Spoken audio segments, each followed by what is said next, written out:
সকালবেলা ঘুম থেকে উঠেই তাড়াহুড়ো করে আগে ভাতটা বসিয়ে দিলাম, কারণ বেলা হয়ে যাচ্ছে, আমার খাওয়ার টাইম হয়ে যাবে।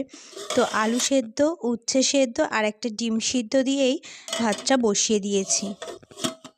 হ্যালো বন্ধুরা, কেমন আছো তোমরা সবাই? আশা করি তোমরা সবাই খুব ভালো আছো এবং আমিও খুব ভালো আছি।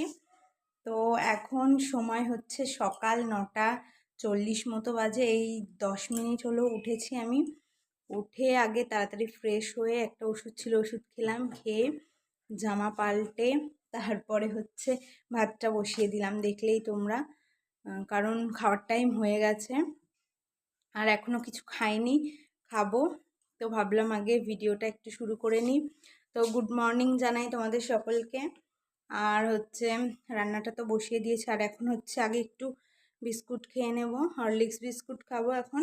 আর তারপরে ঘরটা ঝাড় দেবো, বিছানাটা তুলবো। ততক্ষণে ভাতটা হতে থাক, আগে একটু খেয়ে নিই। তো এখন আবার দুধওয়ালা আসবে, দুধ নিতে হবে। আর মাসি এসেছিল ভোরবেলায়, তো আজকে আমার দেরি হয়ে গেছে উঠতে, কারণ মাসি এসেছিল, আবার তোমার দাদাভাই কাজে গেল ভোরবেলায়। তখন থেকে আমার আজকে আর ঘুম আসেনি। আর তারপরে মাথার এখানটা কেমন ব্যথা করছিল, মাথা ঘুরাচ্ছিল, কপালটা দপদপ করছিল। তো আর আমার সত্যি কথা বলতে সকালের দিকটা আমি উঠতে পারি না তাড়াতাড়ি, মাঝে মাঝে আবার উঠি ঘুম যদি পুড়ে যায়, কিন্তু আমার সকালের দিকটা মানে একটু ঘুমটা আসে।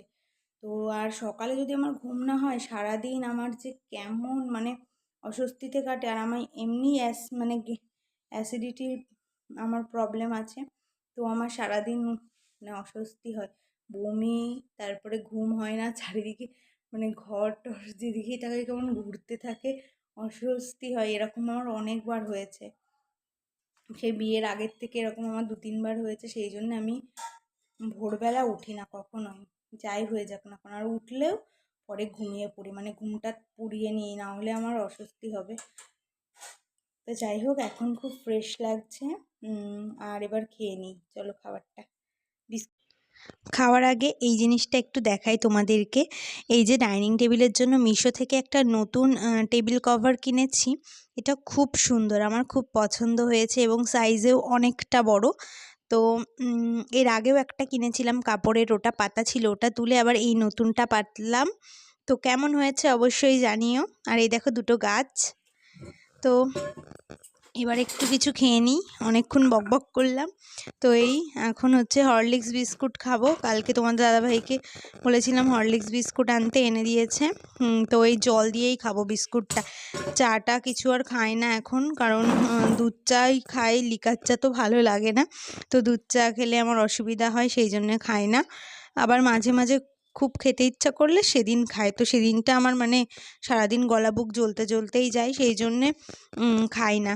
আর সকালবেলা উঠেই আমি আগে ওষুধ খেয়ে তারপরে ড্রাই ফ্রুটস ভিজিয়ে রাখি, তো সেটাই খাই। তো কালকে রাতে না ভুলে গেছিলাম, সেই জন্যে আজকে আর খাবো না।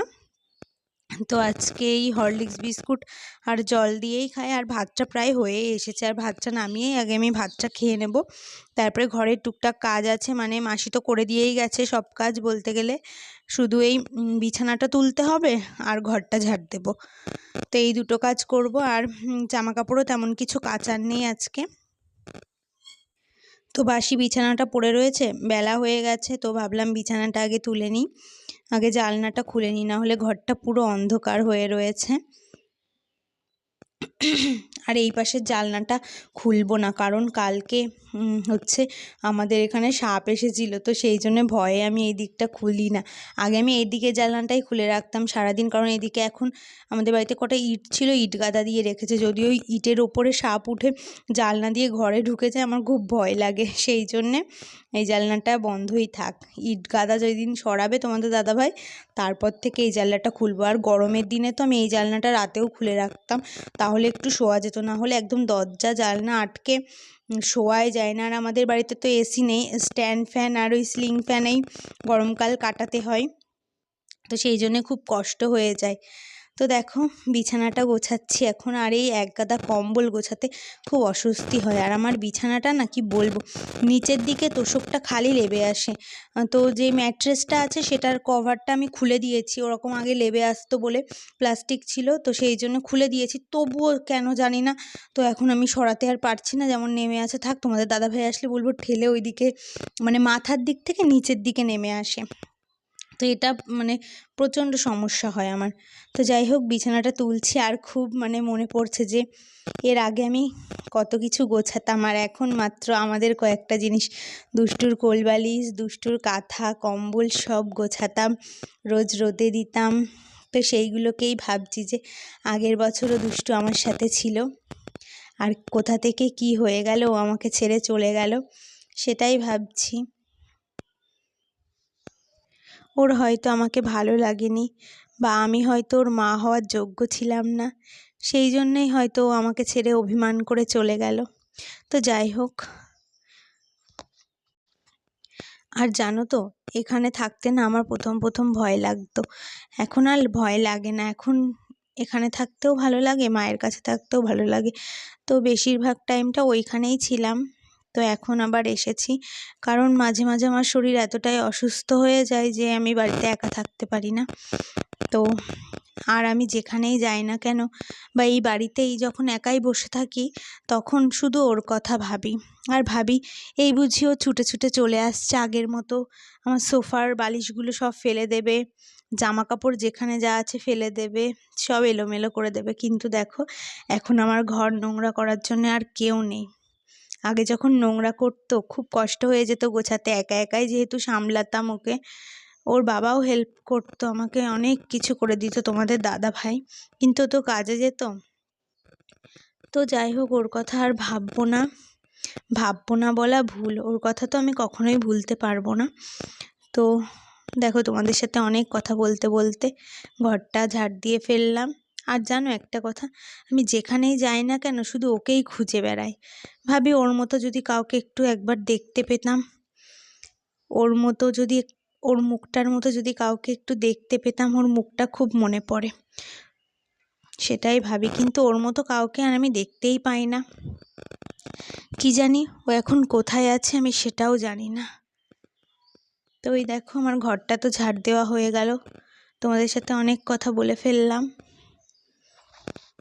যদিও আমি ওর নামে কাউকেই কিছু বলি না, কারোর সাথে আলোচনা করি না, কারণ ওর কথা ভাবতে গেলে বা মানে ওর কথা কাউকে বলতে গেলে কি জানি আমার বুকের ভেতরটা কেমন ধড়পড় করে ওঠে, আর আমার শরীর একদম অসুস্থ হয়ে পড়ে। সেই জন্যে আমি আমার মনের মধ্যেই সব রেখে দিই, কাউকেই কিছু বলি না। তো এভাবেই আমি ভালো আছি, ও আমাকে ভালো রাখার জন্যই তো রেখে গেছে এইভাবে। তো এই দেখো আমার ভাতটা হয়ে গেছে, ভাতটা উবুর দিয়ে দিয়েছি, এবার আমি একটু ভাতটা খেয়ে নেব। আর আজকে হচ্ছে বৃহস্পতিবার, তো আজকে কিন্তু ওয়েদারটা একটু গরম গরম আছে, মানে গরমের ভাব বলতে গেলে পড়েই গেছে। তো সেরকম পুরো ওয়েদারটা, রোদ্দুর উঠেছে দেখো, কি তোমাদেরকে দেখাচ্ছি দাঁড়াও, এই দেখো কত সুন্দর রোদ্দুর উঠেছে, মনে হচ্ছে পুরো গরমকাল চলে এসেছে। তো আমাদের বাড়িতে কিন্তু একটুও রোদ্দুর পড়ে না, এখন রোদ্দুর পড়বে, গরমকাল এখন রোদ্দুর পড়বে, কিন্তু শীতকালে একটুও রোদ্দুর পড়ে না, কি যে অসুবিধা হয়। তো দেখো বাইরেটা খুব সুন্দর লাগছে। তো এই যে এখন 10:30 বাজে, আমার খাবার নিয়ে বসে পড়েছি। এই যে সকালে আলু সেদ্ধ, উচ্ছে সেদ্ধ দিয়েছিলাম একটা, আর এই যে ডিম সেদ্ধ, আর এই যে লঙ্কা নুন, আর এদিকে আম তেল নিয়েছি। এবার জমিয়ে মাখাবো ভাতগুলো, তারপরে খেয়ে নেবো। তো চলো আবার খাওয়া দাওয়া করে পরে কি করি দেখা হচ্ছে তোমাদের সঙ্গে। এটা হচ্ছে শুক্রবার সকালের ভিডিও। আজকে হচ্ছে জ্যান্ত কাতলা মাছ রান্না করেছি, তোমাদের দাদাভাই এনেছিল, কাতলা না রুই জানি না। তো এটা হচ্ছে ডাঁটা দিয়ে আলু দিয়ে রান্না করেছি সকালে, মানে সকাল দুপুর একেবারেই রান্না করে নিয়েছি। তো তোমাদের দাদাভাইকে এখন খেতে দিচ্ছে, আজকেও বাড়িতে রয়েছে, আমার দেওরও বাড়িতে রয়েছে, প্রচুর কাজ করছে, মানে সামনেই আমাদের বাড়িতে একটা অনুষ্ঠান আছে, সেই জন্য আর কি ঘরবাড়ি পরিষ্কার, বাইরে পরিষ্কার করছে। আর দেখো তোমাদের দাদাভাইকে মাছ দিচ্ছি, ওর পছন্দই হচ্ছে না পিসগুলো। তো যাই হোক আজকের ভিডিওটা এখানেই শেষ করছি, যদি তোমাদের ভালো লাগে অবশ্যই লাইক কমেন্ট শেয়ার এবং সাবস্ক্রাইব করে আমার পাশে থেকো। টাটা।